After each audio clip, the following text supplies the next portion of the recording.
You're watching InTechnology. This episode is one in a series with innovative companies who are part of the Intel Capital portfolio. In these conversations, we'll explore the key areas of technology Intel Capital invests in to shape the future of compute.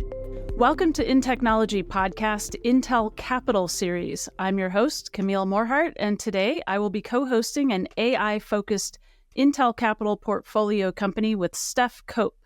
Steph is Portfolio Development Manager at Intel Capital, which she joined a couple of years ago in 2022 from Intel's Health and Life Sciences division, where she was driving strategic innovation. She is now responsible for accelerating product development and market adoption of Intel Capital portfolio companies. Welcome to the podcast, Steph. I look forward to co-hosting with you. Thanks, Camille. Thank you so much for having Intel Capital on the InTechnology podcast. I'm honored to be here and even more honored to introduce Rodrigo Liang, CEO and co-founder of SambaNova Systems.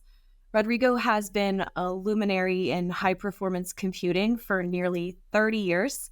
He spent the majority of his career building full-stack hardware and software offerings, specifically for the enterprise. And before joining SambaNova and starting SambaNova, Rodrigo was leading the teams responsible for designing microprocessors and ASICs over at Oracle for their Sun product line, which at the time was one of the largest engineering organizations in the industry. At that time, with Rodrigo at the helm, he was continuously breaking world records for performance, while at the same time building enterprise-grade applications. And for those of you in the HPC world, you can appreciate what a unique combination that is.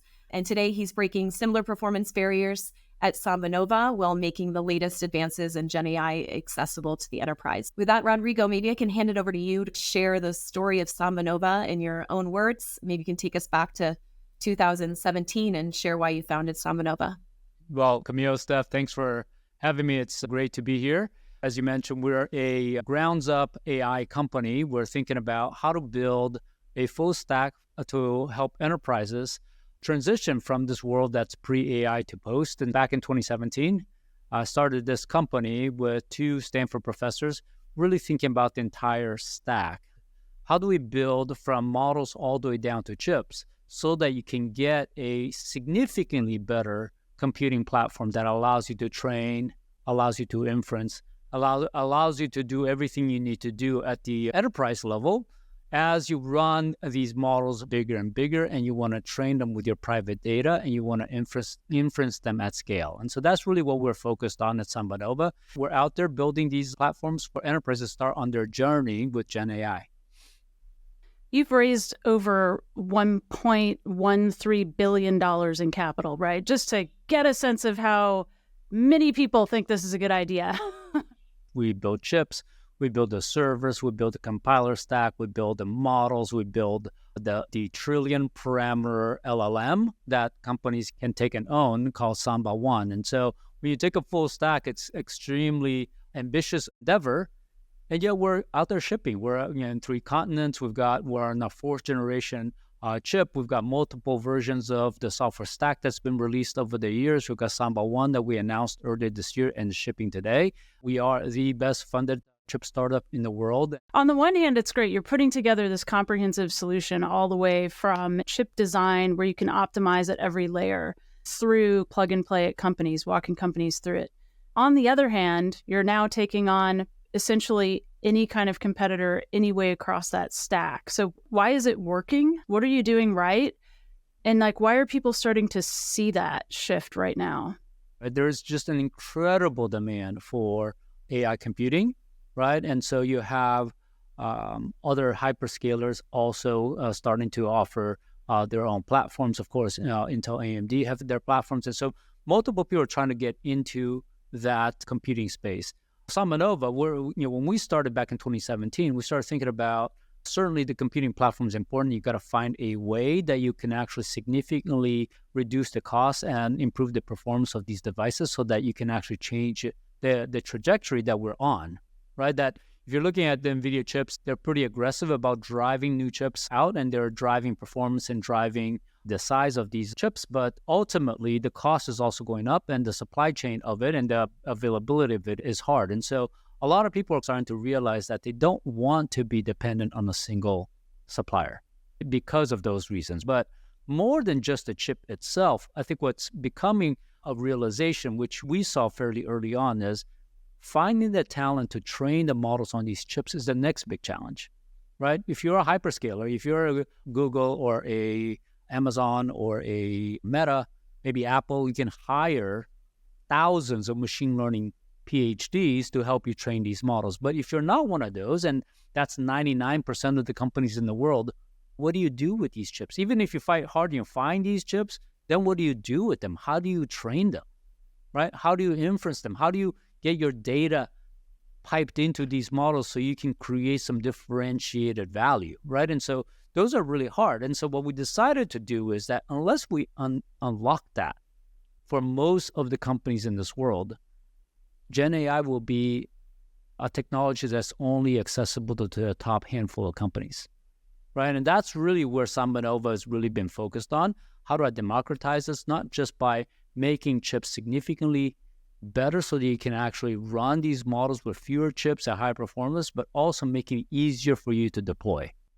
Rodrigo, if you don't mind, I'd love to interrupt you for a second because I think you're really getting at the heart of why Intel Capital invested in SambaNova.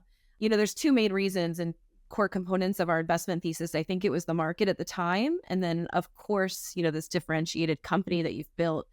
If you look back a decade plus ago when we were in the deep learning era, the exponentially growing gap between our appetite for consuming compute with AI was growing versus Moore's Law. And at the time, I think most of the market was addressing this problem through purpose-built processors.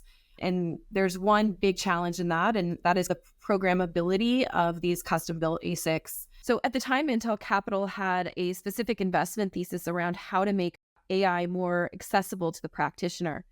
And SambaNova was directly addressing this with their holistic approach, both being able to build, you know, this custom-built AI accelerator, and also at the same time being able to offer this as a service to their end customers and users. And so we led their Series B back in 2019. Anthony Lin, who's head of Intel Capital and corporate VP at Intel, joined the board. And ever since then, it's been a really great partnership between Intel Capital and SambaNova. And I think we share that unified vision. But going back to SambaNova, Rodrigo, perhaps you can give us an update on Samba-1, what you're bringing to market with this new product. And then can you also, as part of that, explain like how in the world you keep up with the pace of, there's a new generation all the time from multiple different companies. How do you keep up with that? Yeah, that's the crazy thing, right? New models are showing up every month. Sometimes it feels even faster than that, and it's changing really fast. Just when you thought you had your Llama 2 figured out, Mistral shows up. Just when you're starting to get your Mistral up to date, your Llama 3 shows up. And the pace of innovation out in the market is faster than most companies can really keep up with. What does SambaNova sell? Right? We sell a rack with our hardware, our chips, systems, and software, all the way to a trillion parameter model that looks like a GPT-4 model, but it's already optimized and embedded into the hardware. So our bookends are chips that compete with NVIDIA, and a trillion parameter model on the other end that you can chat to or you can API to, and you can train your private data into. That's what we roll in. So when you're talking Samba-1, that's on the software stack side, right? And you look at what people are doing out there. Sam Altman talked about GPT-4 costing $100 million to train. Even the Llama 3 models, it cost them $100 million to train. How many companies can go and train their own models? It's just very difficult. And so what we decided to do here is, look, this is an open. We believe this is a Linux moment for AI, that you're going to lean hard into the open source community, and the open source is innovating extremely quickly. And it's not just by the small suppliers, small innovators, but Meta's open sourced the Llama 3. Even OpenAI is open sourcing GPT 3.5. They are becoming part of the open source community and part of the workflow. And so with Samba-1, what we decided to do is, instead of actually pre-training our own model and actually having to keep up with everybody, what we decided to do is, how do I create a platform, a modular platform that allows me to integrate the best open source models onto the platform and allow them to interact together, Rodrigo, could you perhaps elaborate a bit on this interaction? Because I think you're really getting at the heart of why SambaNova is really a game-changing technology. If you look at Llama 3, it's a great individual model. The Llama 70B is a really good model, but it can really be only good at certain things. And then as you go broader and broader in tasks, it doesn't perform as well in everything. But if I can give you 20 copies of Llama 3, all fine-tuned for different tasks, suddenly it's actually an incredibly good collection of Llama 3 models that you can then use as a single composite, right? And so we call Samba-1 a composition of experts. We're able to take Llama 3, Llama 2, Mistral, Falcon. We can take Bloom. We can take a variety of open source models. In fact, we just go out to Hugging Face and we find the best checkpoints for various different tasks, right? And then we bring them and integrate them into Samba-1 as a collection. Today, Samba-1's already at over 90 experts that are all concurrently running on a single model. And you can just chat to it. You can chat to it, you can prompt to it, you can API to it, and have the experience of a very broad model, but is all leveraging open source innovation. And so it allows us to be significantly more efficient in operating that model, because we can take a sliver of the model instead of having the entire monolithic model activate, even if you just prompt a hello. If you say hello, these large monolithic models, all 1.8 trillion parameters have to get activated. If we're a composite, we can only bring in a portion of the model, and so you're significantly more efficient. You're much faster in your response time, and ultimately, we can also improve the model significantly faster because we can incrementally add more experts, incrementally add the latest innovation that just showed up this week without having to incur the cost of retraining the model, which most of the monolithic players have to do. So Rodrigo, could you describe for us kind of your typical customers, the typical industries that you're going after, and what the main use cases are that they're driving and trying to bring into production? Any company that has private data that they use and leverage to drive their business, you're going to want to train that into an AI model. But we've already seen the power and capabilities of what these models do, and they'll become everyday tools for every person in the company. And so you want to, if you're already using your data to leverage your business so that you can provide better products, better services, better understanding of your market, then you want to actually figure out a way to actually train that data into a model that everybody can use. And for that, you have two choices. You can do DIY, go buy the GPUs and hire a couple hundred machine learning people and train it yourself, or SambaNova comes and you're up and running within days. And so that's really what we do. And then you can do things. The use case is something as simple as I have a team of salespeople out there, and they don't understand that 200,000 SKUs that we offer in our company and all the detailed specs. I can just ask Samba-1, and it will actually find the exact part that my customer wants to use in order to actually make a better connection between the customer's need and the offerings that we have. It could be something as simple as the customer call center. A customer has a particular issue with it. Instead of having 4 to 5 or 6 different people and then have 50% of the calls never be resolved, right? Maybe you can go just from a chat interface, get to the exact issue and the exact thing that the customer actually needs. And so a lot of these ultimately get you a much higher accuracy response at a much, much lower latency, ultimately connecting the end result that your business wants at an order of magnitude pace and a much higher conversion rate. We do think that in this next space, especially as you train these large models and you deploy them in production, you do need an alternative to NVIDIA. We feel really good about being, for those types of large models, a great alternative to it, because you got to pre-train, you got to fine-tune, you got to inference. Today, we inference Samba-1 at 1,000 tokens per second. 1,000 tokens per second. In comparison, GPT-4o using NVIDIA chips are inferencing at 50 tokens per second, giving everyone, consumers and enterprises, a great option for how to actually use AI without having to pre-train it yourself. 100 million users jumped on the first couple months of OpenAI, and people continue to use it as GPT-4 as part of their service.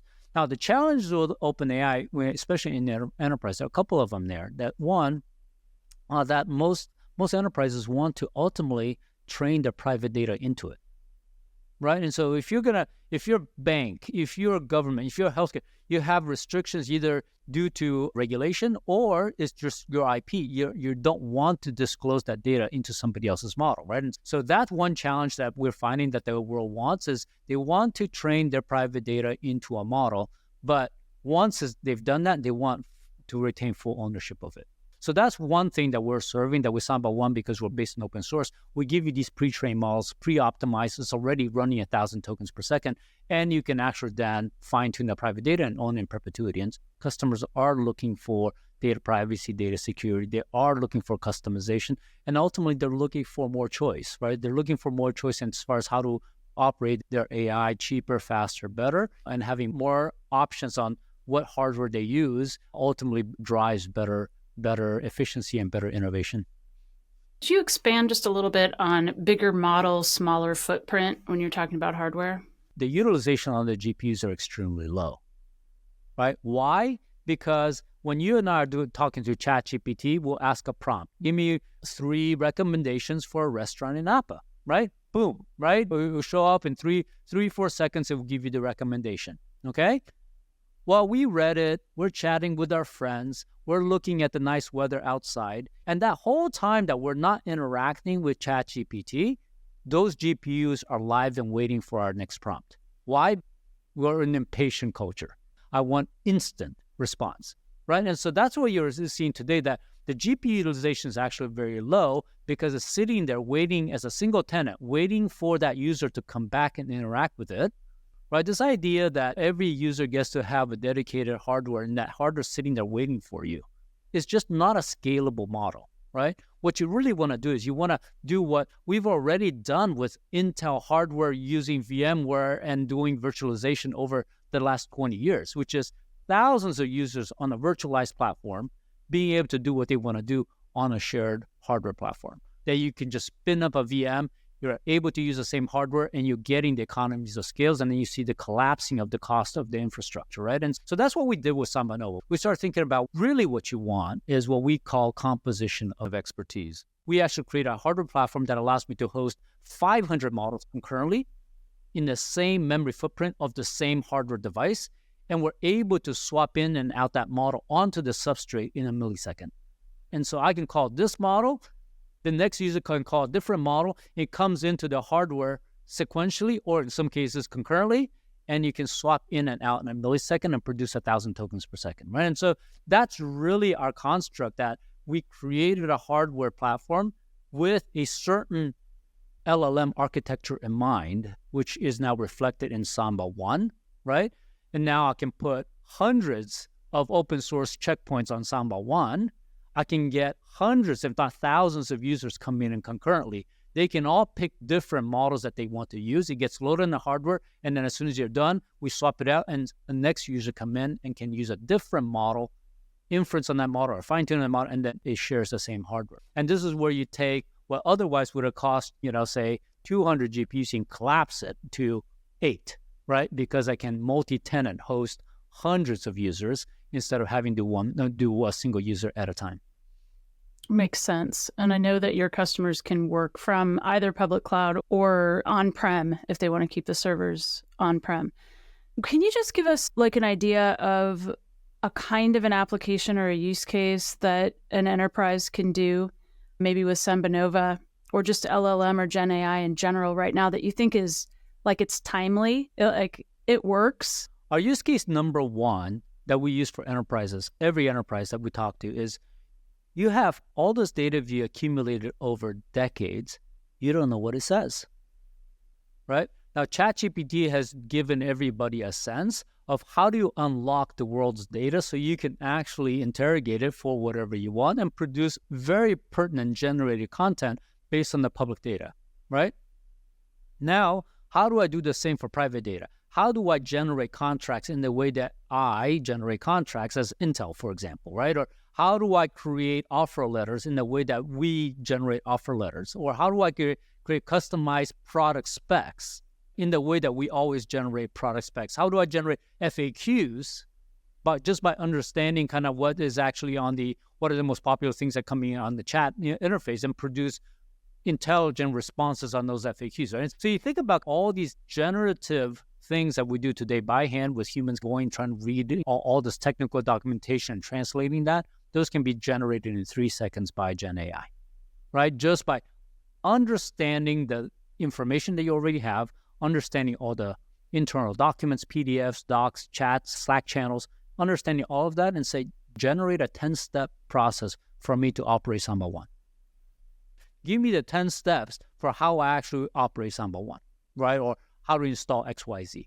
And then you can look at it and evaluate it against what you would have generated yourself. And we have this playground called fast.snova.ai. You can try as a free open environment where people can go and just try, right? And it's a subset of Samba-1. We got about 16 to 20 experts on it, various multilingual ones, but even Llama 3, we got Mistral in there. And you can pick, let it choose, or you can have it pointed to a particular model. But in there, you can ask something like, give me the top four key differences between the U.S. and the French Constitution. It will actually go and figure that out and actually produce the difference. Now, I do that comparison because that's a very common thing that people do internally with the private data, right? Give me the top four differences between the contract that I signed with customer A and the contract that I signed with customer B. Give me the top 5, issues that I might have with the latest GDPR rules that came down, right? Give me the biggest complaints that this customer set in Asia saying, how is it different from the top customer complaints from North America, right? So you can do a very simplistic summarization of something that's fairly sophisticated. What are the top differences between, the export control laws in Thailand and the export control laws in the Philippines? That's something that would take somebody some work. It takes 3 seconds for you to generate that through Samba-1, right? And so you can ask that question again, very similar type of use cases where it allows you to, in a very short amount of time, get to the highlights of what you need to know. And so ultimately what we say, look, productivity, enterprise productivity, the productivity of every knowledge worker in companies will jump 10x over the next 10 years. Why? Because you can see this. What would have taken you 2 days, maybe a week to research, you can get in 3 seconds. And the accuracy of the result is improving every single day. And I can generate code that would have taken me a week to write. I can generate in 3 seconds, right? I can write a summarized report, a 50-page report on my findings of whatever, the root cause analysis for a failure that was on the field for X, Y, and Z. Give me the detailed analysis. I can actually generate that report in 3 seconds, just based on the raw data that was out there, right? And so you look at the productivity level across the board is going to jump 10x. And what we can do is by just deploying Samba-1, we can start reading all your private data and creating that knowledge base across your entire business for your HR, for your finance, for your legal, for your manufacturing, for your supply chain, for your, just every single one gets a separate expert, has its own secure access control, and then you can actually make that available to all the people. And so that's really the way we think how AI is going to work, that the use case is just unlock the knowledge you already have and make it accessible to everybody, because most people have already tried OpenAI and ChatGPT and then know what it can do. Now make it pertinent to my work environment by giving the data I care about. Rodrigo, what's the level of expertise of your end? Is this going to take an entire data science team to enable? Do they just need to point to their data? Yeah, we created Samba-1 with the idea that enterprises are going to be in different stages of their journey, right?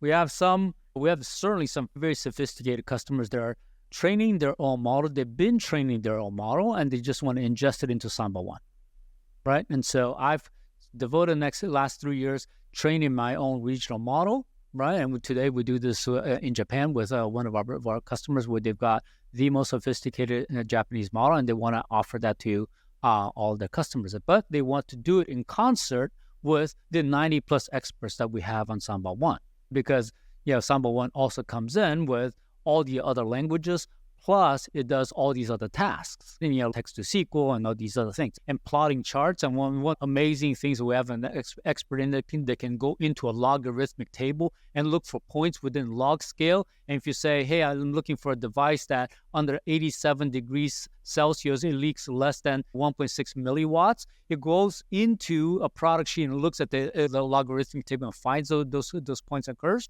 which even humans will make a mistake, right? The machine's kind of going doing that. So they like experts like that. But then we have very sophisticated ones where you say, hey, I have this model, I want to include it. And so there's a very straightforward path for you to ingest that model into Samba-1. And so then the 92 experts become 93 or 95 or however many you ingested. So sophisticated customers like that are already training and use the models. And then we just become an expansion, right? And then we have lots of customers that they're just using ChatGPT, right? Uncustomized, but they don't want their prompts visible to somebody else.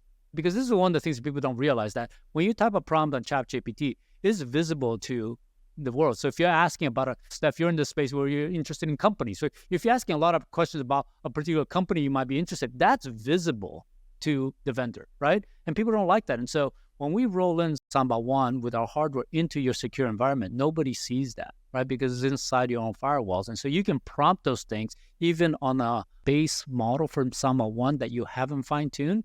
You can, within the first day, you can chat to it and have ChatGPT experience, but it's running 10 times faster and it's running privately. Hey, Rodrigo, do you think that there's going to be any sort of path in the future to vertically pre-trained models or task specific? So, hey, we're going to have the very most perfect customer service call, and then you go tweak it for your individual company and answers, or we're going to have something pre-trained for, I don't know, imaging. I always say, look, AI is not going to be an English-speaking only technology. If you look at where things started, obviously with ChatGPT and most of the LLMs, the American English is extremely good when you chat to it, right? And gradually we've added other languages. But by the time you get to what we call low resource languages, these are languages where there's not enough data labeled for us to train those models properly.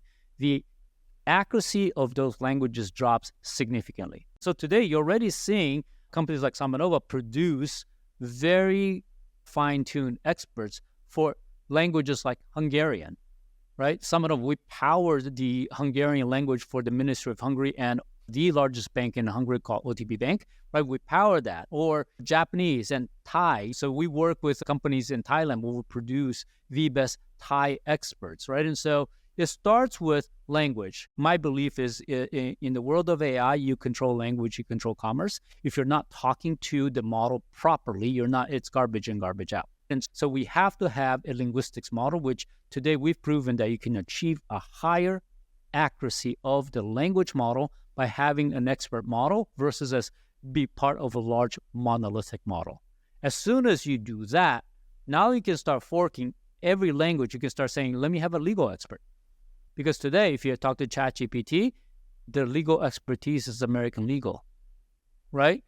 If you want to actually start going into the laws of every country, right? English is not enough because English, you want a British English or Australian English. You start getting very domain specific, either regionally, right? Or vertically I'm talking medicine. If you think about the word quarter, a quarter in sports is very different from a quarter in cooking, right? And so you're thinking about like the linguistics by domain, the accuracy will matter depending on context. And so we're starting to see it. You're starting to see even other companies starting to produce LLMs that are very vertically oriented. I've got an expert on finance. I've got an expert on legal. I've got an expert on healthcare or even subsections of healthcare. And so you're going to continue to see that segmentation. And then that segmentation is going to go even further into per language, per region. Every region has it's the way they do things. And so you need these models to reflect that because regionally you want to make sure you promote and propagate kind of the things that you're doing, your culture, your laws, your people, and make sure that those are protected and continue instead of all aligning to a single generic American model. Hey, Steph, I have a question for you. How do you go about helping drive market adoption with such a new product that's already expanding so quickly and like changing almost every day, it seems? Our goal is for Intel Capital to be an innovation partner with the Global 2000s. So I spend a lot of time talking to end practitioners, innovation arms of large enterprises, understanding what their pain points are with Gen AI adoption, with infrastructure, et cetera. And our investments, for every one investment we make, we're probably looking at upwards of 1,000 companies. And there's a ton of noise in this industry, tons of noise. There's so many players. The market is changing so rapidly that we allow the enterprises to leverage our due diligence in that process of making these investments to understand where the noise is and where the needle in the haystack is to be able to really move the needle. And I think in talking to those end enterprise customers, we hear the same pain points across the board. One is time to get their Gen AI models in production. The second being cost. Building out an infrastructure is cost prohibitive for many of these players. And then third is that skill set that Rodrigo already spoke to, being able to build out this team if you go the DIY approach. And SambaNova addresses all those pain points directly. And so we really are trying to be an innovation partner and a bridge to help bring SambaNova to market. Thank you both so much for your time today. It's been fascinating conversation about the future of AI and really how enterprises can adopt it quickly and scale it and actually put it into use. I also thought it was very interesting to hear this notion of bigger models, smaller hardware footprint, how those things pull together, and just even like this future of moving from assessing all of this written knowledge that's sitting within your organization, having access to that and interpretation of that, and this sort of migration now or evolution toward actually the ability to take action, or for the model to even generate like charts as opposed to just text summaries, or even suggest to you, if you're looking at this, you might consider also looking at this. So really interesting. Thank you both for your time. Well, thanks for having us. Really great. And look, AI is a race. AI is a race, and enterprises are trying to figure out how it's going to impact their industry. And so we're super excited to be here and help. We do think that the ones that figure out how to leverage the technology, drive their business and drive growth, those are going to be the winners in their sectors for many years to come. And super excited about the way that the technology is unfolding, and really great to have the partnership with Intel and Intel Capital. Thanks, Camille. Appreciate it. Never miss an episode of InTechnology by following us here on YouTube or wherever you get your audio podcasts.